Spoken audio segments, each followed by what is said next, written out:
ओम नमो भगवते वासुदेवाय। श्री सत्यनारायण भगवान की संपूर्ण व्रत कथा। जय श्री सत्यनारायण भगवान।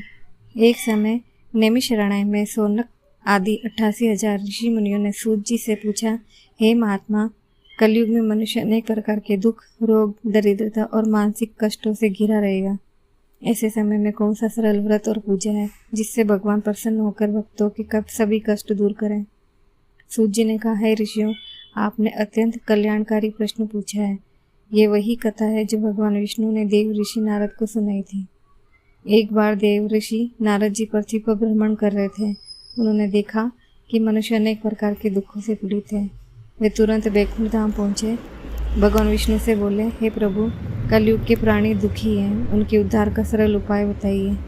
भगवान विष्णु ने कहा, हे नारद, जो भक्त श्रद्धा और भक्ति से भी श्री सत्यनारायण व्रत करेगा, कथा सुनेगा, प्रसाद ग्रहण करेगा और दूसरों में बांटेगा, उसके सभी कष्ट दूर होंगे, उसके घर में सुख, शांति, समृद्धि बनी रहेगी।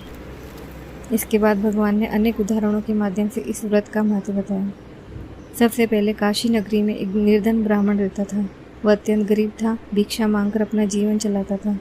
भगवान स्वयं वृद्ध ब्राह्मण का रूप धारण करके उसके पास आए, सत्यनारायण व्रत का महत्व बताया। ब्राह्मण ने श्रद्धापूर्वक व्रत किया। कुछ ही समय में उसके जीवन की गरीबी समाप्त हो गई और सुखी हो गया। उसके बाद एक लकड़हारा जंगल से लकड़ियां काट कर बेचता था। उसने ब्राह्मण से इस व्रत का महत्व सुना। उसने निश्चय किया कि आज की कमाई से भगवान की पूजा करेगा। उसी दिन उसकी लकड़ियां अच्छे मूल्य पर बिक गई। उसने पूजा की और भगवान की कृपा से उसका जीवन सुखमय हो गया। अब व्यापारी साधु की कथा आती है। साधु नाम का एक धनिक व्यापारी था। उसकी पत्नी लीलावती थी, पर संतान नहीं थी। दोनों ने भगवान से संतान की प्रार्थना की और संकल्प लिया कि संतान होने पर श्री सत्यनारायण व्रत करेंगे। कुछ समय बाद उनके घर में कन्या कलावती का जन्म हुआ। समय बीतने पर वह अपना संकल्प भूल गया। जब कलावती का विवाह, तब व्यापारी व्यापार के लिए विदेश चला गया। मार्ग में अनेक कठिनाई आई। राजा ने उन्हें चोरी के संदेह में बंदी बना लिया। उधर अनेक घर की सारी संपत्ति नष्ट हो गई। एक दिन लीलावती कलावती ने सत्यनारायण भगवान की कथा सुनी। उन्होंने श्रद्धा से व्रत किया, भगवान से क्षमा मांगी। भगवान की कृपा से व्यापारी जेल से मुक्त हो गया और उसे अपना धन भी वापस मिल गया।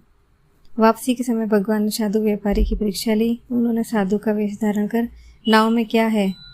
व्यापारी ने अहंकारवश कहा, कुछ नहीं है, केवल पत्ते हैं। भगवान की लीला से सचमुच उसका सारा धन पत्तों में बदल गया। व्यापारी को अपनी भूल का एहसास हुआ। उसने भगवान से क्षमा मांगी। भगवान प्रसन्न हुए, उसका सारा धन वापस मिल गया।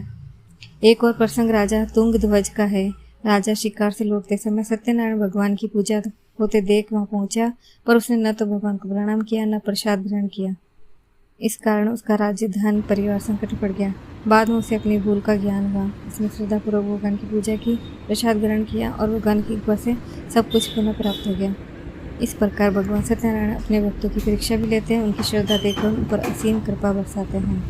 कथा का संदेश ये है कि जो व्यक्ति सत्य का पालन करता है, भगवान पर विश्वास रखता है, प्रसाद का सम्मान करता है, श्रद्धापूर्वक सत्यनारायण का व्रत करता है, उसके जीवन में सुख, शांति, समृद्धि और भगवान की कृपा सदैव बनी रहती है।